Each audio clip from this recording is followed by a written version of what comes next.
Hi students, in the last video we learned about the majoritarianism in Sri Lanka.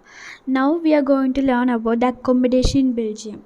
How the problem of in Belgium, how the people in Belgium solve their issue. So in Belgium, the Belgian leaders took a different path. They recognized the existence of regional differences and cultural diversities. Between 1970 and 1993, they amended their constitution. So, in 1970 and 1993, they amended their constitution 4 times so as to work as an arrangement that would enable everyone to live together within the same country. So, they amended their constitution 4 times, so that will benefit or that will be helpful for the others, right? So the arrangement they worked out was different from any other country and is very innovative, and the way or the approach that they took in this problem was very different and very innovative. First one was the constitution prescribes that the number of Dutch and French speaking ministers shall be equal in central government. So they are telling that Dutch and French speaking ministers shall be equal in central government. Some special laws required to support the majority of the members from each linguistic group. Thus, no single community can make decision unilaterally. In the first point, they are telling that they gave equal seats to these French speaking and Dutch speaking ministers, and another thing they are telling is no single community can make their decision as they like. So next point, they are telling that many powers of the central government have been given to the state government of two regions of the country. The state government are not subordinate to the central government. So the next point is telling that many powers been given to the state government also, but this state government is not subordinate to the central government. And next point is telling that the Brussels is the capital of Belgium, right? We have learned in the first video. Brussels has a separate government in which both the communities have the equal representation.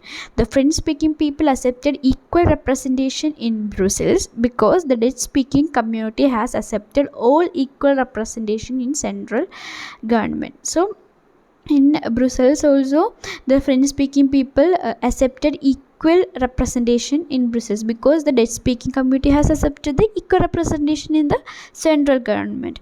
So that's it. And next point, they are telling that apart from the central and state government, there is a third kind of government that is called community government, that is elected by people belong to one language community, Dutch, French and German speaking, no matter where they live. The government has the power regarding cultural, educational and language related issues.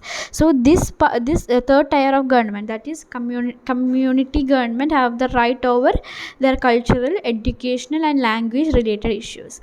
So now you might have find the Belgian model very complicated, right? Yeah, related to Sri Lanka, the Belgium model is very complicated. Indeed, it is very complicated, even the people living in the Belgium. But these arrangements was worked so well. So these points what we have discussed that worked so well in Belgium. So there we could avoid civil strike or many major incidents or major setback in social or economic life we can find in Belgium.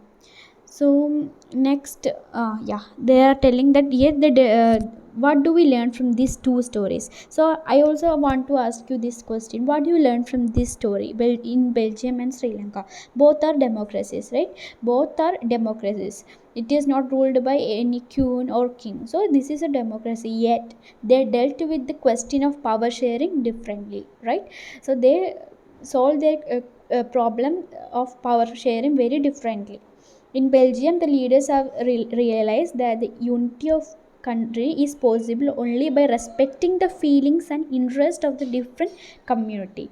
So in Belgium, they respected the feelings and other uh, other interest of the minor community. And also they go when they take the problem so acute, right? Such a realization resulted in mutually acceptable arrangement for power sharing. And Sri Lanka shows us a contrasting example. It shows that the majority community wants to force its dominance over other and refuses to share power. That is the majoritarianism. It can undermine the unity of the country. So that was the problem. Sri Lanka approached this problem very differently, that caused many problems, many loss their livelihood, which led to a civil war. So this is the story of Belgium and Sri Lanka, how this problem among